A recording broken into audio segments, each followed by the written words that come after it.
Dok, ibalik niyo na lang ako. Lasenggo ang tatay ko. Baka unahin pa ang alakal sa gatas ko. Pwede bang ibalik mo na ako? Bakit naman, baby? Di kasi ako makatulog sa gabi. Lagi nagbebembangan ng mama at papa ko.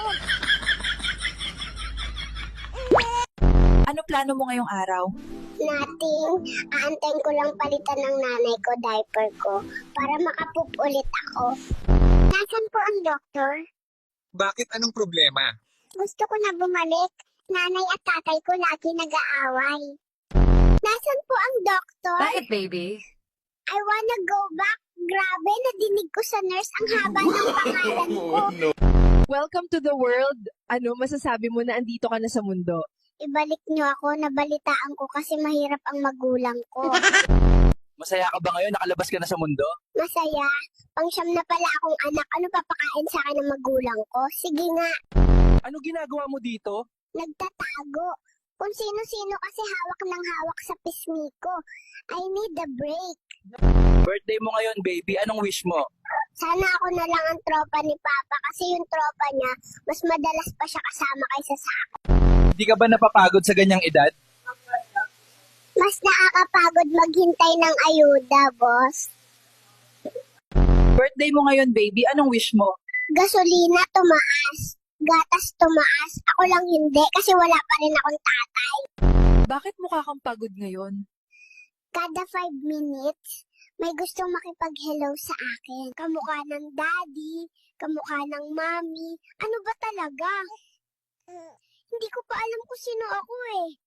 Pagod na mata ko sa flash. Parang artista lang, walang privacy. Ilang pictures na nakuha mo ngayong araw? Kahit kumain lang ako, may picture. Shout out sa mga magulang dyan. Huwag niyong tularan ang ganitong magulang kagaya ng mama at papa ko. Kawawa mga anak. Bakit nandito ka? Ilang araw ka pa lang. Kailangan ko na mag-ipon para sa school ng mga anak ko. Nasaan ang DSWD? Bakit? Anong problema? Laging nag-aaway magulang ko. Kuhanin niyo na lang ako. Ano ang masasabi mo ngayon? Nakalabas ka na. Libre nga magpa-ospital. Kung ano-ano naman ang pinapabili. Ikatlong pagkabuhay ko na. Pinoy pa din ako. Pambihirang buhay to. Akala ko ba gusto mong bumalik sa mama mo? Anak pala ko ni Tanggol, kaya mayaman kami. Sana all. Ganito rin ba nanay nyo? Inuuna pa ang chismis kaysa gawain bahay. Kung ganyan nanay nyo, isuli nyo na sa magulang niya. Welcome to the world. Ano masasabi mo, baby?